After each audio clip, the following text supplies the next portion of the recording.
आज क्या पढ़ना है हम लोग को? Feeding management of swine sir, incomplete था। पिछली क्लास में मैंने बताया था कि पिगलेट का फीडिंग कैसे करवाते हैं, ठीक है। Yes sir. और क्या क्या कौन कौन सा फीडिंग हैबिट है इनके सब स्वाइन में, जैसे हैंड फीडिंग और एड लिबिटम फीडिंग या trough feeding versus load feeding, ठीक है। 3-4 तरीके से खिलवाते थे। उसके बाद दूसरा फीडिंग सिस्टम क्या है, जो स्कैवेंजिंग फीडिंग, इसमें हम लोग एनिमल को छोड़ देते हैं और वो दिन भर अपना फीडिंग करता है, उसके बाद बाहर अंदर आ जाता है, जिस फॉर्म में अंदर आ जाता है। दूसरा होता है scavenging and semi scavenging feeding, उसमें एनिमल को दिन भर छोड़ देते हैं, वो शाम को जब आता है तो उसको हम लोग कुछ कंसनट्रेट मिक्सचर खाने को दे देते हैं।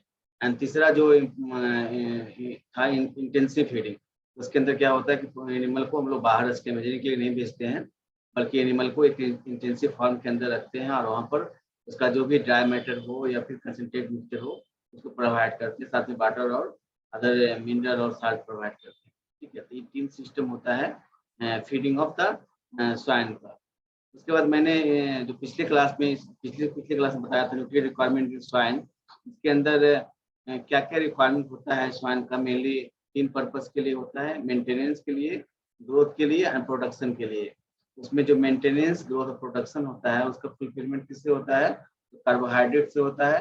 कार्बोहाइड्रेट देते हैं एनिमल को, उसमें peak can be utilized food fibre to a lower extent, peak जो है फूड फाइबर को बहुत कम एक्सटेंट तक यूटिलाइज कर पाता है। दूसरा है इसमें हम लोग ज़्यादा फूड फाइबर नहीं ऐड करते हैं पिग के राशन में, 5 to 6% फूड फाइबर ऐड करते हैं इसके डाइट में, और इनके सब 100 के केस में 10 to 12% तक फूड फाइबर हम लोग ऐड कर सकते हैं। तो पहला सोर्स ऑफ एनर्जी क्या हो गया, कार्बोहाइड्रेट। दूसरा हुआ फैट। फैट में हम लोग इसका जो डाइट होता है वो एनर्जी थोड़ा ज़्यादा रखते हैं इनके सब स्वाइन के डाइट में, क्योंकि इसके जो बॉडी का जो कंपोजिशन होता है उसमें फैट का डिपोजिशन होता है बहुत ज़्यादा, मतलब इसमें एक मॉल्टिंग प्रोसेस होता है, उसमें दो लेयर के बीच एक फैट का लेयर आ जाता है later stage of the development में, ग्रोथ में। तो उसके लिए फैट का एनर्जी का रिक्वायरमेंट ज़्यादा होता है, जो कि हम लोग फुलफिल करते हैं फैट के द्वारा फुलफिल करते हैं। उसके बाद हम लोग जो आसन होता है उसमें 0.5% तक हम लोग फैट कंटेनिंग फैट दे सकते हैं। एंड जो हायर लेवल है जो कि हम लोग 4% तक फैट इसमें हम लोग उसकी फीड में ऐड कर सकते हैं। दूसरा जो रिक्वायरमेंट होता है प्रोटीन का रिक्वायरमेंट होता है, प्रोटीन के द्वारा हम लोग फुलफिल कर सकते हैं इसके रिक्वायरमेंट को। सीपी फूड प्रोटीन की जो रिक्वायरमेंट है प्रोटीन सप्लीमेंटेशन के द्वारा फुलफिल करते हैं। इसमें हम लोग एक बात का ध्यान रखते हैं कि जो भी प्रोटीन हम एनिमल को देते हैं उसमें तीन जो पाए जाने वाला एमाइनो एसिड, जैसे लाइसिन, मेथियोनिन एंड ट्रिप्टोफान, ये बहुत इंपॉर्टेंट होता है किसी भी एनिमल के लिए। तो ये तीनों उसमें है कि नहीं, मेनली जो सोर्स होता है इसका सोर्स एनिमल सोर्स होता है, जैसे कि लाइसिन, मेथियोनिन एंड ट्रिप्टोफान का जो सोर्स है वो प्लांट सोर्स से हम लोग को नहीं मिल पाता है, जबकि किस पर डिपेंड होना पड़ता है इसके लिए एनिमल सोर्स पर। तो हम लोग ऐसा राशन बनाते हैं जिसमें एनिमल सोर्स भी हम लोग ऐड करते हैं, जिसमें हम लोग फिश मील भी ऐड करते हैं। हमने पढ़ाया था कि क्रिप फीड जो बनाते थे उसमें हम लोग 7.5% से 5% से 7.5% तक हम लोग फिश मील मिलाते हैं। वो इसी एमाइनो एसिड को फुलफिल करने के लिए, लाइसिन, मेथियोनिन एमाइनो एसिड जो होता है वो एनिमल सोर्स से हम नहीं मिलता है, इसलिए इसको हम लोग प्लांट सोर्स से नहीं मिलता, सॉरी, इसलिए हम लोग इसको किससे प्रोवाइड करते हैं, एनिमल सोर्स से प्रोवाइड करते हैं, इसलिए हम लोग उसको इसके डाइट में या फीड में मिलाते हैं। ठीक है, ये तो बताए थे कि कार्बोहाइड्रेट हो गया, फैट हो गया और प्रोटीन से फुलफिलमेंट करते हैं। इसका मैंने डिफरेंट क्लासेस सर वेट कर रहा है कुछ बच्चा। हेलो, क्या हो रहा है सर? वेटिंग रूम में कुछ बच्चे। Hello, hello sir, permission. क्या हो गया?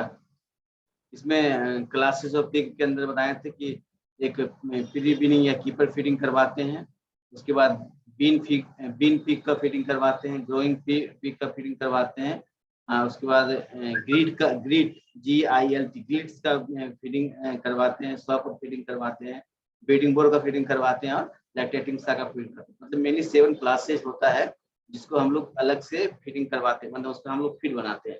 इसमें पिग हो गया जो प्री बीनिंग हो गया, बीनिंग से पहले जो भी हम फीडिंग करवाते हैं, चाहे क्रिप फीड के द्वारा दे या मदर मिल्क के द्वारा दे, उसको बोलते हैं क्रिप फीडिंग। उसके बाद बीन फीडिंग, जब भी हम बीनिंग करवाते हैं पिग को, और उसके बाद जो हम फीड प्रोवाइड करते हैं उसको बोलते हैं bean feeding of the swine और पिग। इसका growing pig up to the 25 kg तक जो बॉडी वेट होता है वहां तक हम लोग ग्रोइंग पिग को फीडिंग करवाते हैं।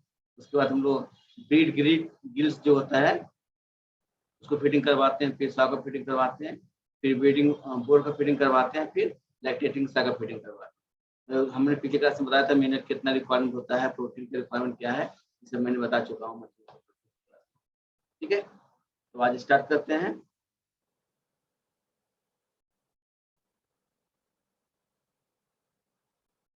यहाँ तक बता दिया तो मैंने क्रिप फीड का क्या है कंपोजिशन, ये तो मैंने बता दिया था। इसमें हम लोग ग्राउंड येलो मेज मिलाते हैं 40%, skim milk 10%, groundnut cake 10%, sesame oil cake 10%, wheat bran 10%, molasses या जगरी 10%, फिश मिल, देखिए यहाँ 6% फिश मिल ऐड कर रहे हैं।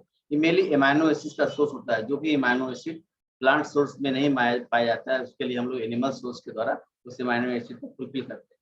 जो भी लिमिटिंग एमाइनो एसिड होता है, चलिए लिमिटिंग एमाइनो एसिड जिसकी जरूरत बहुत ज्यादा होती है वो मेनली कहाँ मिलता है, तो एनिमल सोर्स में मिलता है। इसलिए हमेशा जब भी हम लोग राशन बनाते हैं किसी भी एनिमल के लिए, तो वहाँ पर हम लोग इसको हम लोग ऐड करते हैं, एनिमल सोर्स को ऐड करते हैं, चाहे वो फिश मिल हो, ब्लड मिल हो, मीट मिल हो, किसी भी फॉर्म में उसको हम लोग ऐड करते हैं।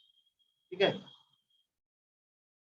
उसके बाद हम लोग उसके बाद ग्रोथ स्टार्टर राशन देखते हैं।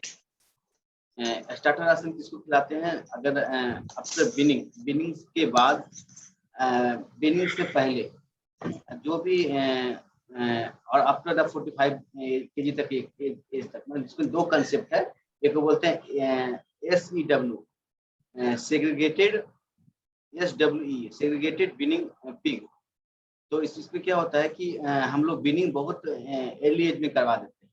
तो अगर अर्ली एज में बिनिंग करवा देते हैं तो उसके लिए नहीं, सेग्रीगेटेड अर्ली बिनिंग, SEW बोलते हैं उसको, सेग्रीगेटेड अर्ली बिनिंग।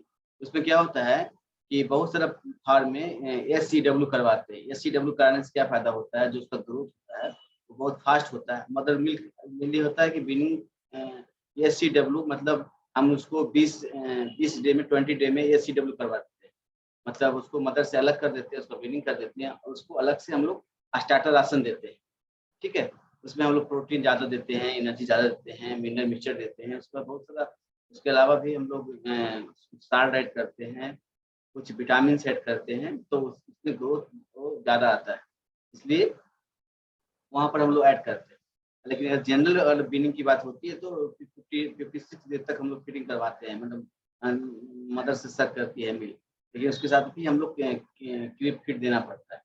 तो जो भी स्टार्टर राशन स्टार्ट करते हैं वैसे एनिमल में स्टार्ट करते हैं, जहाँ पर हम लोग SCW करवाते हैं, सेग्रीगेटेड अर्ली बिनिंग में करवाते हैं, या फिर जो कि बहुत कमजोर पिग है, पिगलेट्स बहुत कमजोर है, या फिर मदर का मिल्क में कुछ प्रॉब्लम हो गया, मदर का मिल्क उतना फुलफिल नहीं कर पाता है, तो हम लोग स्टार्टर राशन को भी देते हैं। ठीक है, it is a feed big attain body weight up to 12 to 40 kg and is continued till they attain the body weight of 43 kg। यहाँ लिखा गया 43 kg तक हम लोग उसको देते हैं। It should contain 20% of food fiber and 3170 kilocalories of metabolic energy। ठीक है, it should have low fiber, क्योंकि लो फाइबर यहाँ पे इसलिए ऐड करते हैं क्योंकि उसका जो लार्ज स्टैंड फुली डेवलप नहीं हो पाता है, जो कि 100 या हम लोग बोर के अंदर देखते हैं उसका large stand in comparison to piglet, और इन कंपेरिजन टू जो पिगलेट के बाद बिनिंग, आफ्टर बिनिंग के एज के बाद उसका लार्ज स्टैंड अच्छे से डेवलप नहीं कर पाते, इसलिए हम लोग फूड फाइबर को इसमें कम रखते हैं। It should be rich in vitamin and minerals. इसका जो कंपोजिशन होता है उसमें ग्राउंड नट केक हम लोग ग्राउंड येलो मेज 30% मिलाते हैं, ग्राउंड नट केक 28% मिलाते हैं, व्हीट ब्रान 30% मिलाते हैं, फिश मील 10% मिलाते हैं, मिनरल मिक्सचर 2% मिलाते हैं, एंड साल्ट 1% मिलाते हैं। ठीक है, ये सब मिला के हम लोग एक राशन बनाते हैं जिसको हम लोग स्टार्टर राशन बोलते हैं। ठीक है,